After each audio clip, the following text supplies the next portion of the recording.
Today I want to show you a low braided chignon that I invented that's pretty different. It's a very different way to use a flexi, very different kind of construction from anything I've seen before.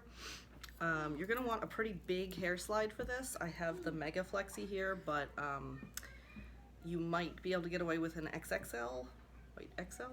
Yeah, XL instead of the Mega. I've done this several times without wrapping it. I like to use this Mega because the center bead doesn't have any dangly stuff.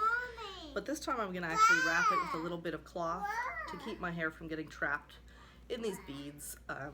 It's just a little precaution. Wow, Mommy. Wow. Yeah, is that a dragon? Wow. Sure is. So what we're going to do is I have a single English braid here. I'm going to pull it straight up in order to keep it even. And then I'm going to put my flexi down here and I'm going to start wrapping it under. So I want to be wrapping this direction.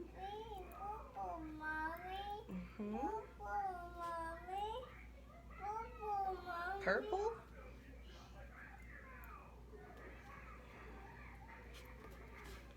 Until it gets to the back of my head.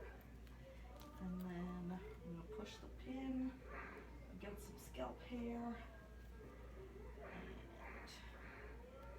the other side